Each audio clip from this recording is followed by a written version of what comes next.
Salut les amis, j'espère que vous allez bien. Aujourd'hui, je vais vous parler de quelque chose de extrêmement important, c'est-à-dire comment on va transformer un passif en actif et comment justement déterminer ce qu'est un passif, un actif et pourquoi c'est important d'avoir cette notion de passif et d'actif. Alors déjà, qu'est-ce qu'un passif? Un passif, c'est quelque chose qui prend de l'argent dans notre poche. C'est quelque chose qui va nous faire sortir l'argent de notre poche, qui va nous coûter à nous-mêmes. Exemple, par exemple, un téléphone portable, un ordinateur, une voiture, une maison, les impôts, etc. Qu'est-ce qu'un actif? Un actif, c'est quelque chose qui met de l'argent dans votre poche, les amis, qui amène du cash flow. Appartement en location, une voiture en location, un téléphone, un ordinateur en location également, un titre en bourse, un investissement immobilier ou sur les marchés financiers, etc. Tout ça sont des actifs qui vont vous rapporter de l'argent, donc mettre de l'argent dans votre poche. À ne pas confondre avec un revenu actif et un revenu passif. Un revenu actif, il faut donner de son temps et travailler pour recevoir de l'argent. Un revenu passif, il faut, pour faire rentrer de l'argent, absolument rien faire. Retenez bien ceci, c'est très important. Il y a 4 mots qui sont importants dans la gestion de votre budget, dans la gestion financière. C'est les revenus, les dépenses, les actifs et les passifs. Aujourd'hui, 95% des gens ont un revenu unique par leur travail. Qui dit source de revenus unique dit pas beaucoup de sécurité en termes de revenus, pas beaucoup de sécurité financière. Quand quelqu'un veut acheter quelque chose, il utilise souvent son propre argent pour le faire. Et ça, les amis, c'est une erreur. D'accord? La base, c'est utiliser l'argent et le temps des autres.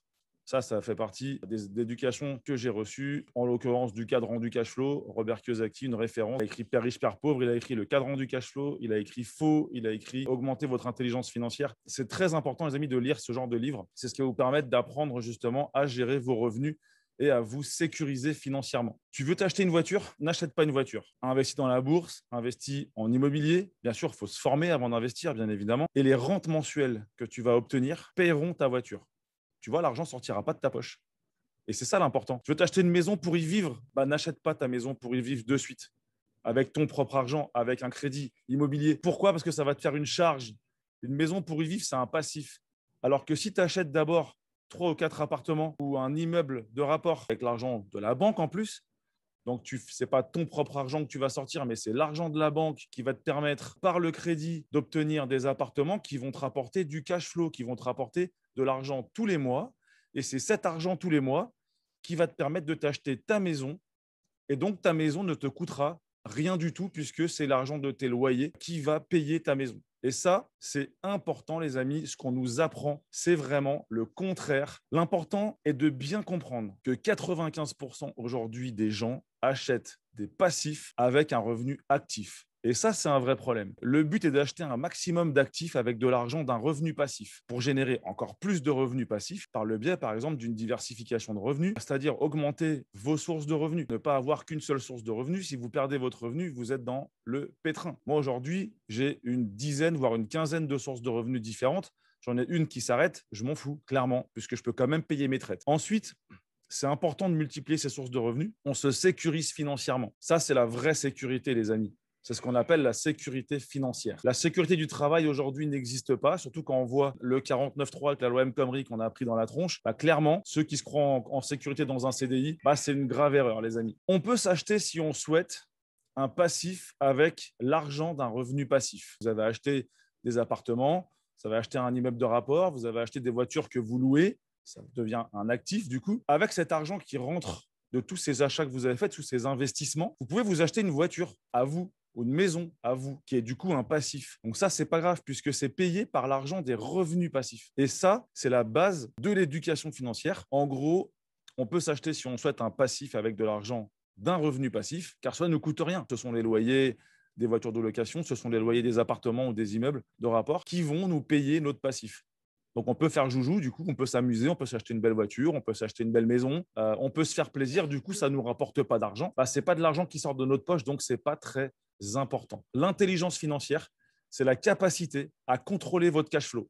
Et ça, c'est ce qu'on ne vous apprend pas à l'école, les amis. Ce qu'on nous apprend, on sera tous d'accord là-dessus. Aller à l'école, passer des diplômes, chercher un travail. Comme toute personne normale, on se trouve quelqu'un dans notre vie, on a des enfants, on achète une maison pour l'habiter, un passif, on achète une voiture. Tout ça, ce sont des passifs avec tous les frais annexes qui vont à côté.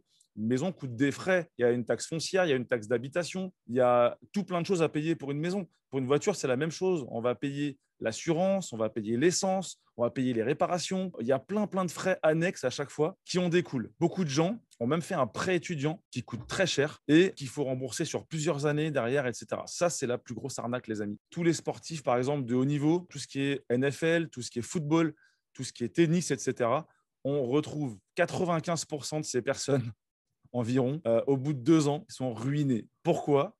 Parce qu'ils ne savent pas gérer leur flux de trésorerie, leur cash flow. Alors, d'après vous, est-ce que les gens peuvent être des actifs ou des passifs?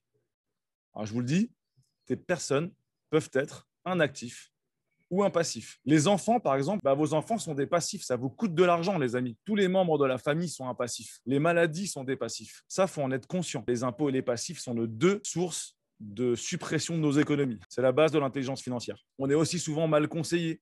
D'accord? On va voir notre banquier pour savoir sur quoi on peut investir. Un banquier il gagne 1 500 euros par mois. S'il savait sur quoi investir, il le ferait lui-même et du coup, il aurait beaucoup plus d'argent. Il faut s'entourer de bonnes personnes. Il faut s'entourer des personnes qui vont nous conseiller, des fiscalistes, qui vont nous conseiller sur la fiscalité, un avocat en droit des affaires pour créer notre société.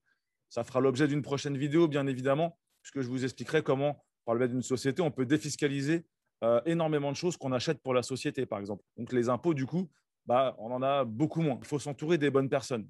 Un comptable, un expert comptable, tout ça, ça se paye. Et ils nous font gagner tellement d'argent, ces gens-là, que c'est pas grave de les payer. Il faut savoir donner pour recevoir. Ça fera aussi partie de prochaines vidéos que je vais faire sur les lois de l'univers. Et vous allez voir, c'est très puissant. Quand vous avez compris tout ça, les amis, votre vie, elle va changer. Donc là, en résumé, les 5 mots à retenir sont revenus, dépenses, actifs, passifs et flux de trésorerie, cash flow. Vous pouvez contrôler vos flux financiers, votre cash flow, en investissant, par exemple, dans l'immobilier, en bourse, tout simplement en développant votre intelligence financière, votre QI financier, qui n'est pas pareil, et en augmentant votre éducation financière, qui est encore différent. Tout ça, je le développerai dans une prochaine vidéo et je vous expliquerai la différence entre l'intelligence financière, entre le QI financier et entre l'éducation financière, qui sont vraiment différents. Quand vous maîtrisez ces 3 choses-là, je peux vous assurer que votre vie elle va changer. C'est ce que j'ai fait, c'est ce que j'ai maîtrisé aujourd'hui.